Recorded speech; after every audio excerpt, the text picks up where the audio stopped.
Hello and welcome to the News9 Plus show on the world's first news and current affairs OTT platform, News9 Plus.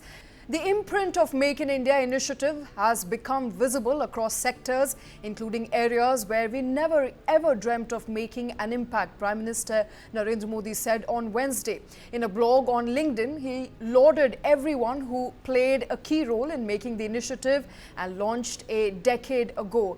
A roaring success. The government launched Make in India on 25th of September 2014 to make India a manufacturing hub of globe. 10 years on, how has this impacted job creation, India's share in global exports, manufacturing and services sector? Well, today we take a look at the 10 years of Make in India. Joining me in this discussion are some very key important members. Let me quickly take this moment to welcome on the show as Sampath Raman, Advisor ASSOCHAM and past President FKCCI. Also with us is Professor N.K. Goyal, is the Chairman and Telecom Equipment Manufacturers Association of India. Also joining us is Mithali Nikore, Founder and Chief Economist, Nikore Associates. Mithali, I want to come to you first. 10 years of Make in India. We're looking at numbers that are coming in by the way of India's share, or rather manufacturing's share of India's GDP. Now, compared to a 16.7% of GDP share at constant prices in 2013 and 14. Share of GDP today is, and in manufacturing, is 15.9% in the year 23-24. Make in India has completed 10 years, but it does look like we're yet to pick up when it comes to manufacturing. No, absolutely. Shweta, first of all, thanks for bringing me in the discussion. And I think what is important here to understand is not just the share of GDP, because the composition of GDP has been changing in the last, sort of decade. We've seen the services sector growth really take off. And of course, that is why the services sector, accounts for almost 60% of our GDP today. And it did not do so, 10 years ago. That time, the share of agriculture was actually much more.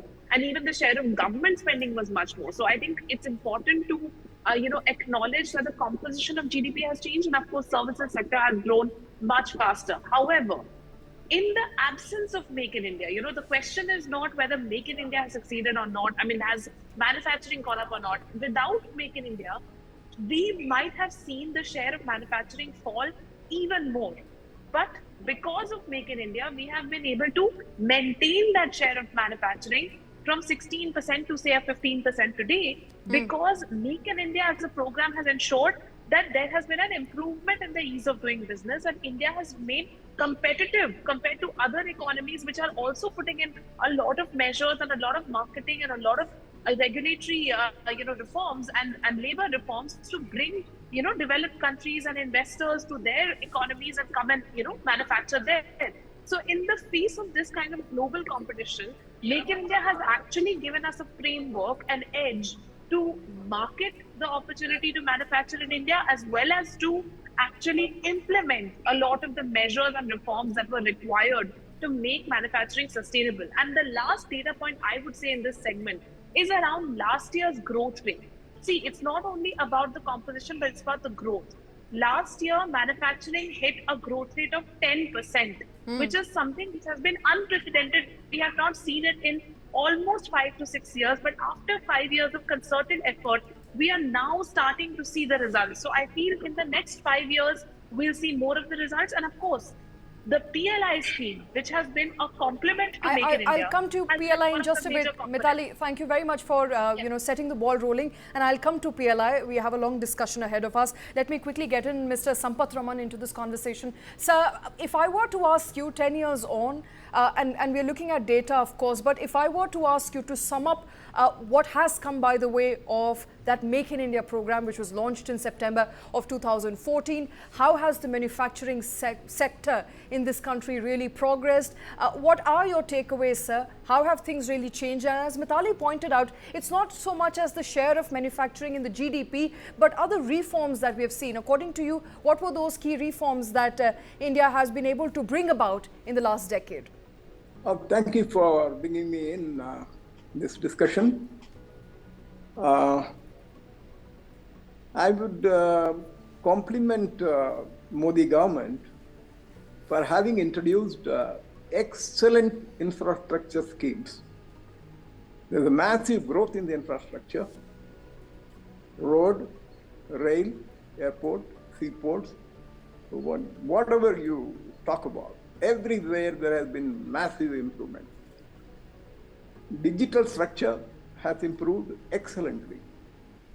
And in fact, it is the other countries, developed countries, are envying us in the area of digital development. Land parcels are available. Trained labor is a question mark. Finance is available. And if you leave that, labor, trained labor, everything is in our favor. Only thing is the large industries can grow, whether with FDI or without FDI. MSMEs do not have yet the necessary opportunity. The lady who spoke talked about EODB. EODB is not there at all. It is a farce. Everywhere there are stumbling blocks. It is not only the central government.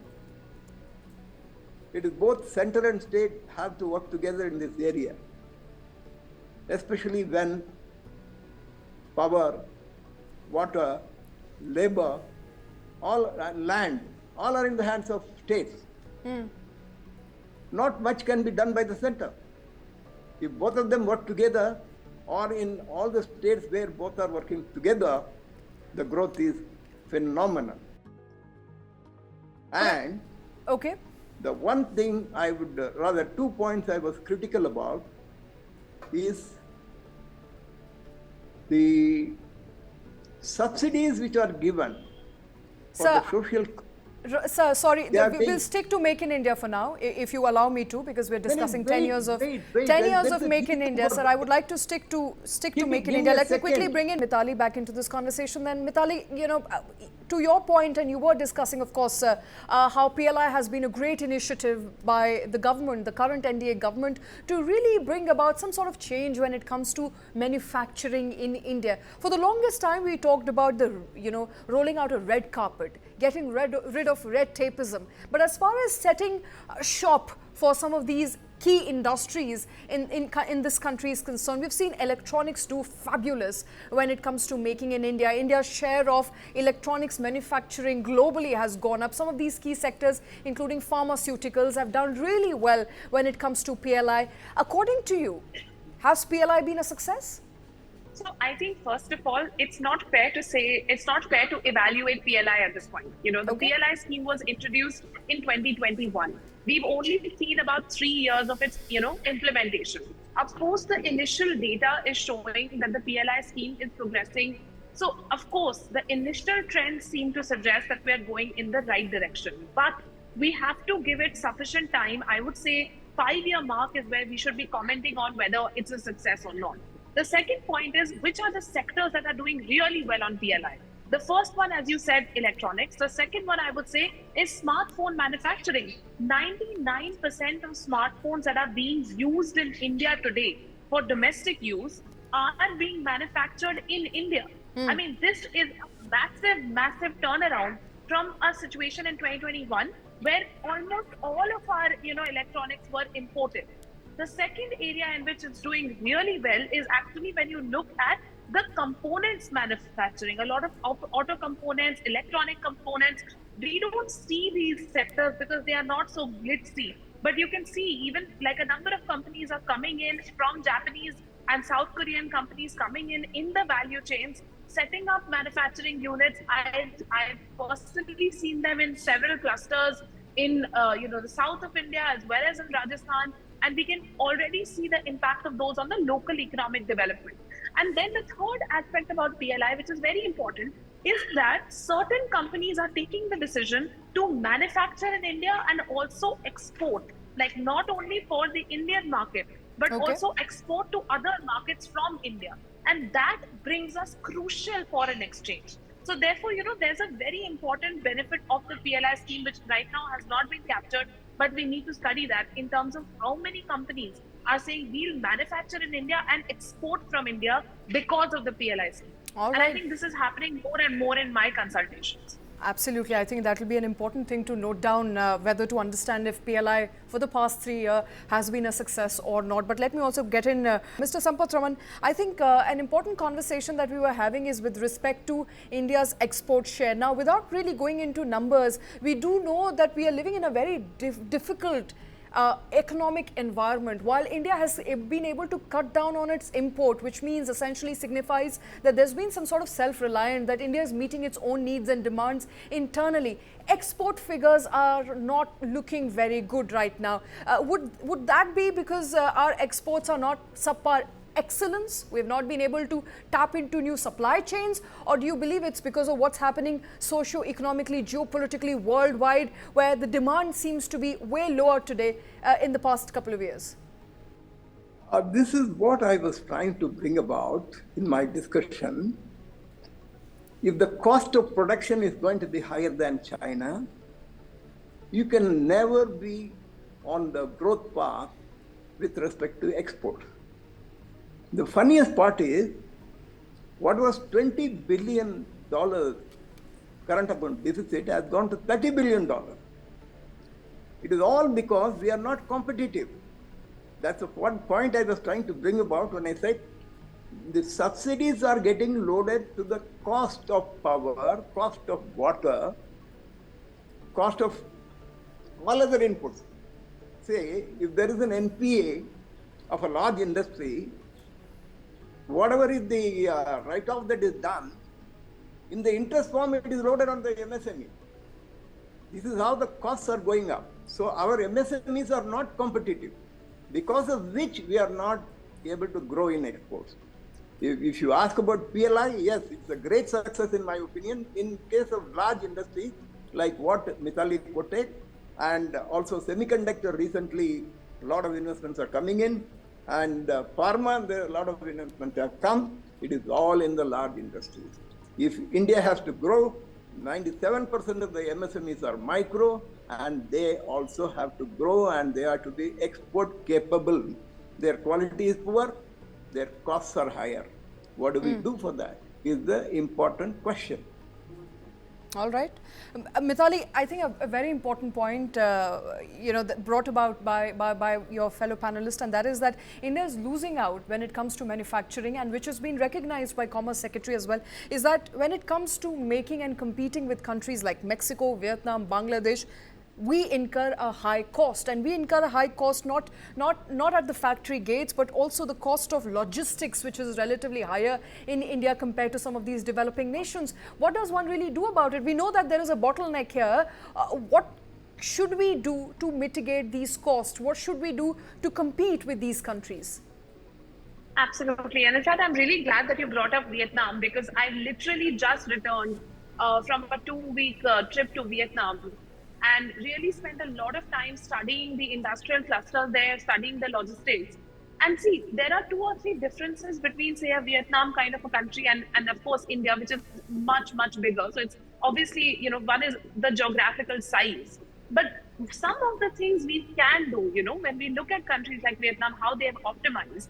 The first is, really focusing on first and last mile connectivity. And the second is to focus on multimodal logistics. So if we look at, an industrial park which is set up in Vietnam, the way they've set it up is you have one particular, sector, and then all the industries which are in the value chain, which are serving that sector, are co-located, or they are located very close to, that mother factory or the large enterprise. And then the SMEs are located, which are suppliers to the mother factory, are located very close to, that area. And then they have electronic freight vehicles which are running across this industrial park to reduce the logistics cost. Right. So these kind of mechanisms, which are innovative international practices that we can study and we can incorporate to improve our first and last mile connectivity, as well as to improve our multimodal connectivity, from rail to road to inland waterways. We have so many options, and now the investments that are being facilitated in the railway sector, in the inland waterway sector, are going to bring us those benefits, in the future, so that we can reduce our dependence on just trucks. And of course, investment in, green hydrogen and electronically powered, freight vehicles are also going to help in reducing the logistics cost. So All I right. really think we have to, think in that direction of green logistics to reduce the logistics cost as well. Interesting example there of a hub and spokes like model when it comes to reducing the logistics cost. I think one of the key sectors that we must focus on at this point in time is also semiconductor, because India has pledged a massive 76,000 crore rupees to the semiconductor mission plan. And let me get in Mr. Sampath Raman back into this conversation. Mr. Sampath Raman, you touched on how India and its ambitions to become a semiconductor nation are very high. We have pledged a substantial amount of sum. We understand that semiconductors are important to growth and development of a nation. But there are critics out there who say that India seems to have missed that bus.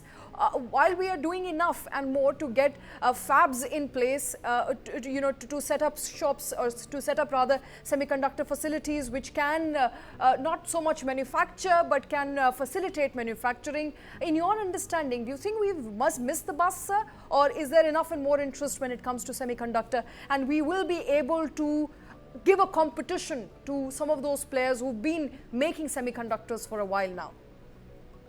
We can compete and we should compete. And the central government, headed by Modi ji, is doing everything possible for that.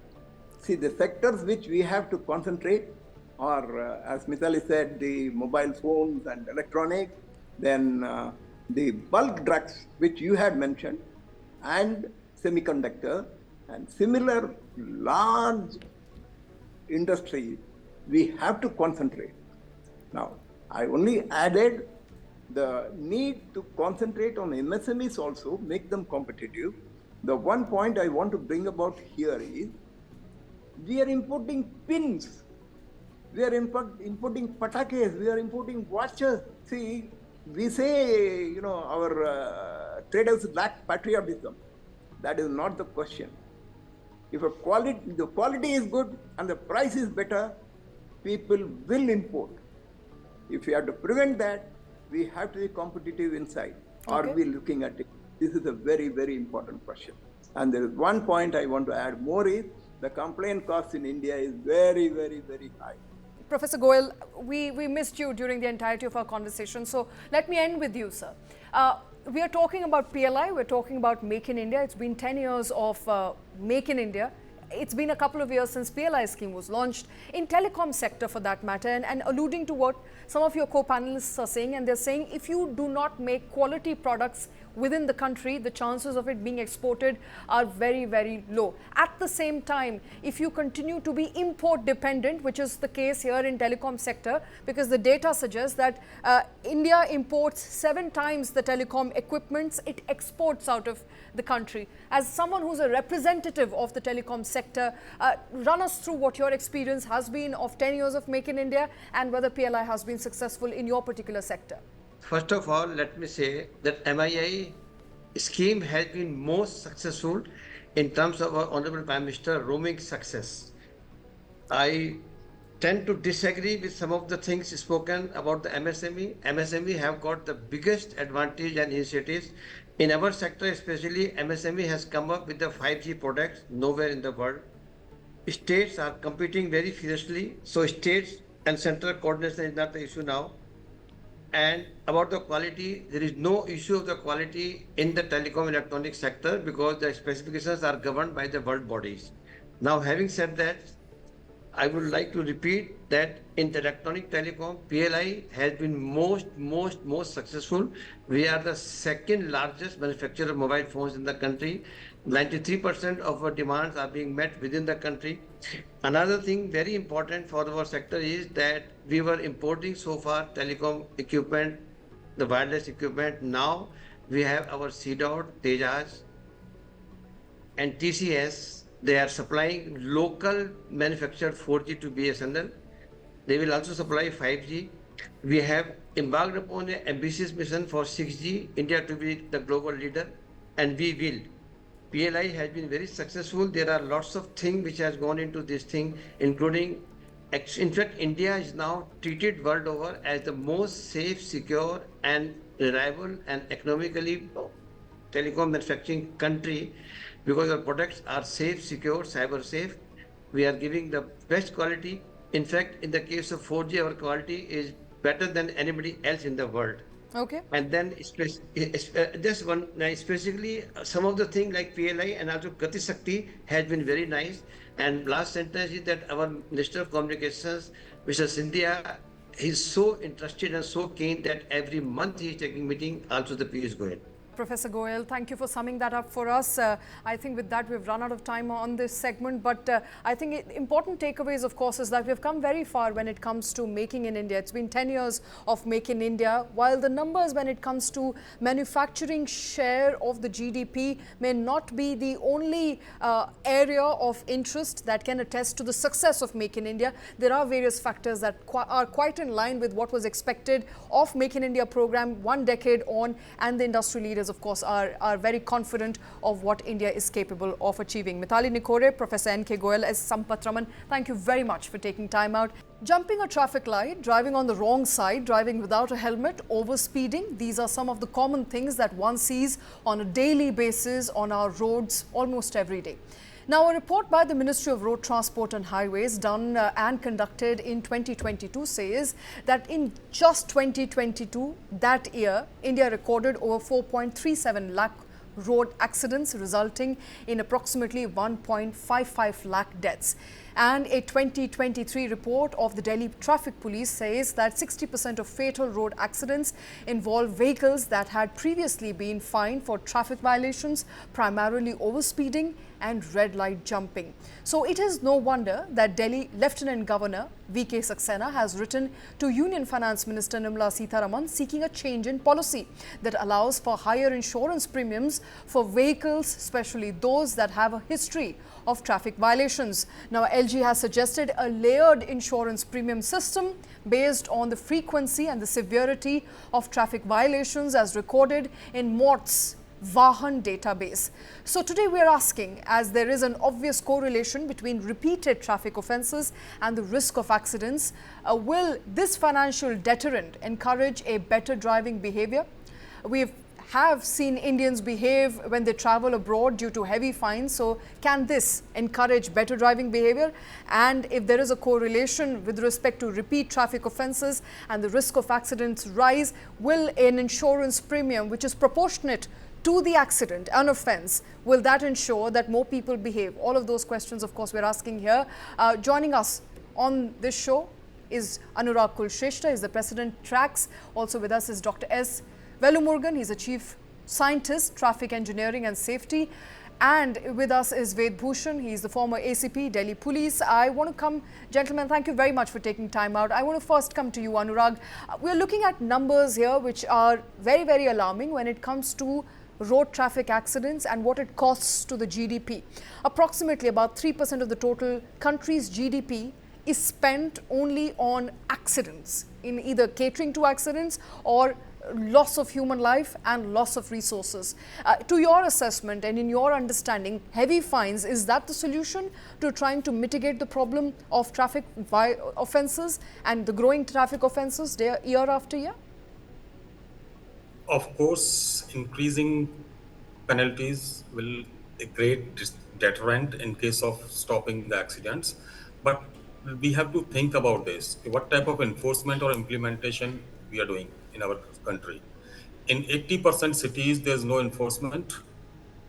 In case of rest 20% cities like Delhi, Mumbai, and all nearby this NCRs and all areas, yes, we do have the proper enforcement, but the penalty amount, we have to think on that. We have not to just copy and paste some policies from the foreign or the developed countries to India. Here we are having a normal salary of 15 to 20,000. And out of that, we are just paying 500 or 1,000 rupees for a fine.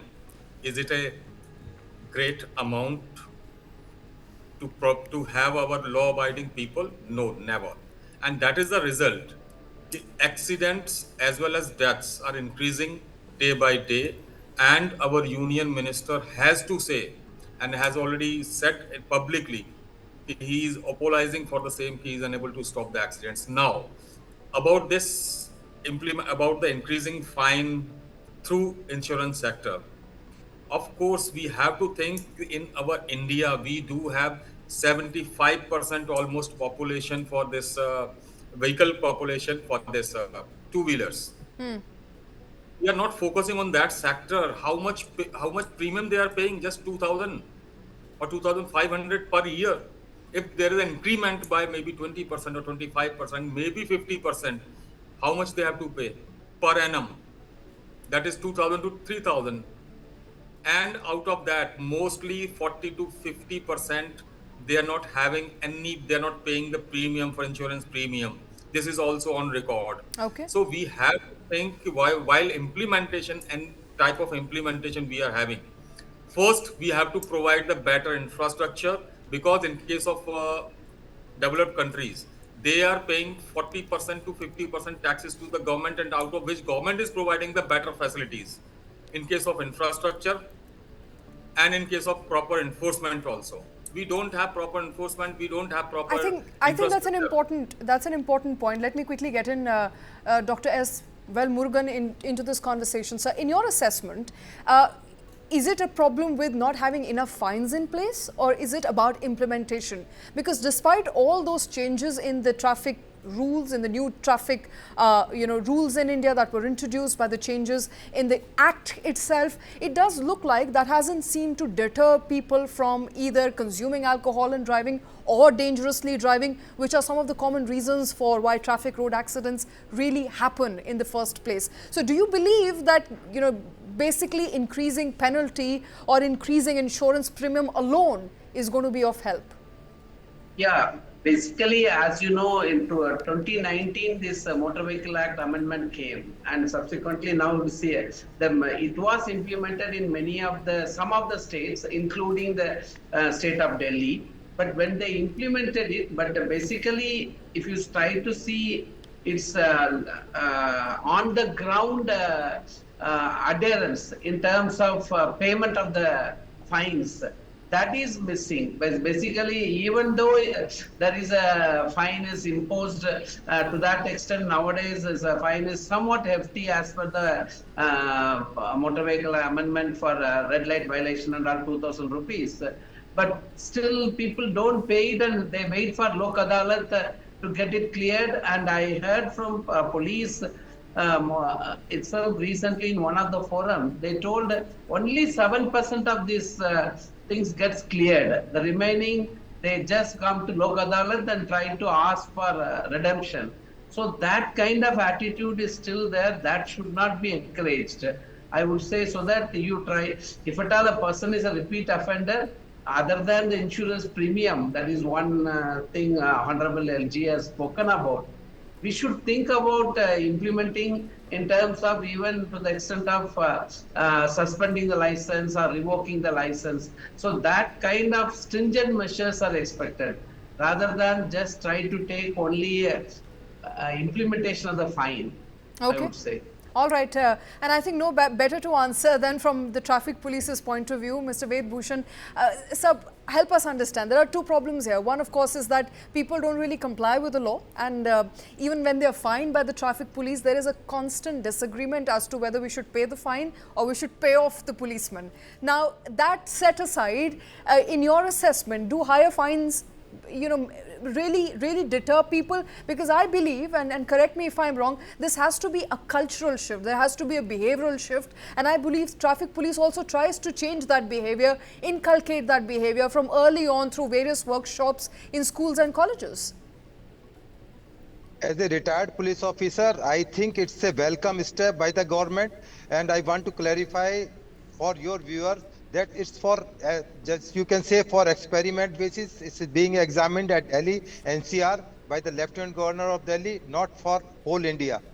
And I want to say that whenever new laws or new things are introduced in India, being a democratic country, every corner there is a hue and cry. When you see, when the new Motor Vehicle Act was introduced, there was strikes across India. When new laws implemented from 1st of July 2024, where some accidents related laws were framed by the government, but still on the hold. And there's a hue and cry that this must be very fatal for the general transporters, and big problems will come out. This is a fashion, you can say, but it's now at least how much time we will wait for more money related issues, but because LDI is an insurance regulatory authority which will support this issue, and I think it will be better deterrent action by the government, or you can say by the transport department or police department, because there are in European countries, in United States of America and some other countries, this is a experiment basis where they were very well, you can say that a good idea, and we must take the examples from other countries like United States of America or European countries. I can say this is a very heavy penalty, can't be paid by the lower or middle class person, but it will be deterrent also, because life is also very important. As you Mr. Bhushan, mentioned, I'm hoping to not. I'm hoping to get a more human answer from you. I'm hoping to get a more human answer, where as a person who drives, sir, if you allow me, as a person who really drives on the Indian roads, अक्सर दिक्कत और मुश्किल ये आती है कि fines कितने भी ज़्यादा हों, वो लोगों को डिटर नहीं करते from drunk and driving, and we are seeing those accidents sir. हर तीसरे दिन हम देखते हैं कि ड्रंक एंड ड्राइविंग का केस आता है जहाँ पे लोगों को मार दिया जाता है. हर तीसरे दिन हम देखते हैं that people are being run over, that people really don't care of the fines they have to pay because they are someone's relatives and someone's son and someone's daughter. In a country like that sir, क्या ज़्यादा fine देने से क्या हम लोगों का behaviour change कर पाएंगे? काफी हद तक चेंज होगा, मेरा ऐसा मानना है. और मेरे एक साथी जो दिल्ली पुलिस से रिटायर्ड एसीपी थे, वो राजघाट जहां से मैं डिबेट कर रहा हूं, बिल्कुल it's a prominent place in Delhi. He was crossing the road for morning walk. One 3-wheeler came, very rash driving without caring for red light and all that, and he was dead on the spot. The situation is very worst to worst. तो इसके अलावा there is no other way left कि जो भी action हमें दिखाई दे, अब pocket में किसी की नहीं है, it doesn't mean कि you will kill any person, you will drive, violate every traffic laws, you will drink and drive. It's very serious concern. At least government has taken some steps to go ahead in this direction, and we welcome this. Okay. As I told, my colleague was died few days, 15-20 days back. तो कभी ना कभी तो हमें इसी जगह, ऐसी जगह पर पहुंचना ही होगा जहां हम शुरुआत करें. अब इसमें शुरुआत भी नहीं करेंगे तो then it will be very worst to us. Okay, I can say. Very sorry to hear about your colleague, sir. Anurag Kulshrestha wants to come in. Yes, Anurag. Actually, to be very frankly, in case of Delhi, I mean it, almost 95% infrastructure is wrong. It's pro-accident and pro-violation. Till the moment we are not focusing upon the infrastructure, then proper enforcement with stringent law, that is a high penalty. And that is the only solution against whatever the penalty we are paying to the government. We must get accordingly facilitation from the government, better roads, better enforcement. Yes, I do appreciate if fine is increasing, if insurance charges are increasing, no problem. But at least provide us the infrastructure so that we can be a law-abiding person. Because in case of, like, we are ever discussing about the traffic sense and all, why it is worst? Is there any proper framework done on that point? Never. Do we have the role model on that? No, nowhere. Everybody let's ask that question. And pasting the rules and regulations. Okay, let's ask that question to Dr. Velumurugan. Sir, is there a framework in place? Do we have a framework that we can teach to young people, adults, kids in colleges and schools? Because I personally believe that you need to have a behavioral change. No matter what fines are, people who have the ability to pay off, people who have the ability to pay those fines will still continue to violate because they don't really care. So if you want people who care, then you need to inculcate change early on. In your assessment, sir, are there such curriculums in place that can be easily taught? Yeah, curriculum in place, if I try to see, actually in the NCERT books, they have implemented at the grassroots level, starting at the 7th standard onwards, people. But the issue here is, it is not actually only in the seventh standard book, certain things are there, but how people practice it on the road, that also should be taught. Like, say, for example, in many of the developed countries, we see the parents are made part of the marshals in trying to encourage the people to cross at a designated location during the, especially during the school opening hours. So such kind of habit change has to be inculcated both from the student side as well as from the parent side, be it a government school or a private school. So that way you can, it's not just only teaching. Teaching will not really bring that desired results. Something asking the people to comply with, and also they make them part of the system in trying to practice it. Then that way it will certainly gradually improve the culture, this crossing culture on the road, or otherwise trying to make the people more aware about following the same kind of norms when they are using rest of the beyond the schooling hours also. All right. Let me also quickly get in Ved Bhushan back into this conversation, sir. We were, of course, discussing high penalty and how that is important and how many Western countries have already implemented high penalty, which acts as a deterrent from any perpetrator or potential perpetrator from committing a traffic offence. In your assessment, have the changes to the road safety rules brought about a change in people's behaviour? In your own understanding of the traffic system in Delhi, sir, have you seen a change in the last decade or so? Yes, I can say, because all the three things, awareness, training, deterrent action, all can go along, then we can change the system. I can share my personal experience to your viewers. My son is an Australian citizen. 20 years back, when he got to this Australia, he did some traffic violations, and government imposed 20,000 rupees, Australian dollars, you can say. And after that, from the last 20 years, there is no traffic violation from his side. So we can, I can say from my personal experience, all the things can go along: road engineering, awareness, training, deterrent action, and the issue that we are discussing today regarding the LG's proposal for insurance related premium, and all the things can go together. Then traffic system definitely will improve. And I can say there's some awareness in the public now, in Delhi especially, because in the school level, at the college level, some traffic rules are being taught at different places from different resident welfare association, others on some other fronts also. There is some improvement I find now, but it needs more rectification, more awareness, more training, more deterrent action. It is that's why I initially say it's a welcome step by the government. I think it will improve the situation, and other parts of the things, just like my predecessor was saying, there's road engineering and congestion and other things also. When they will come together, then there's definitely will some improvement in the system of traffic system in Delhi. All right. And before I close this show, Anurag, quickly, one last question to you, and that is with respect to people residing in Delhi right now. If their insurance premiums were to go up, depending on the number of times they have really committed a traffic offence, to what extent are we looking at paying? Actually, to be very frank, nobody is focusing on what type of premium is they are paying.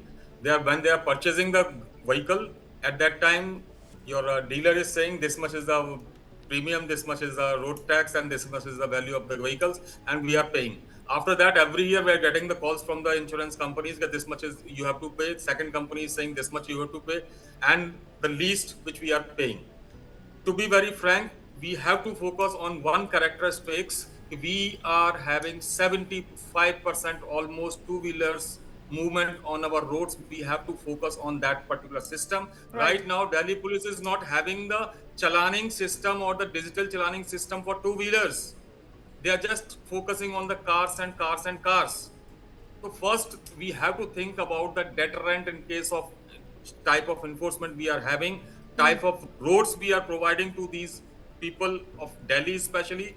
I'm saying Right. 95% roads and road crossings are default where the maximum accidents are happening. And no focus on that. Okay. They are doing the ornamental decoration on our roads, which never works. And WHO clearly says awareness never works till the moment you are not providing the better roads, safe roads, and then proper enforcement. All right, Which I that will- goes without saying. You cannot bring about an awareness or a system where people are more compliant without giving them adequate infrastructure in place. Anurag Kulshrestha, Dr. S. Velumurugan, as well as Mr. Ved Bhushan. Thank you very much, gentlemen. And India loses over 3% of its GDP every year due to road accidents. This amount can feed 80 crore people for 4 years. Nearly 4 in 10 road accidents in India result in death. What is the solution to this traffic tragedy? Catch our story, the 10 lakh crore accident shock, on the News9 Plus app.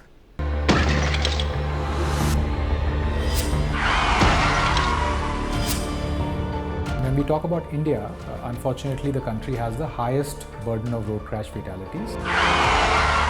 तो लगभग 76% लोग pedestrians और two wheeler वाले हैं जिनकी death हुई है. While the highways are getting better in India, the local roads, the city roads, the town roads, these need to be improved.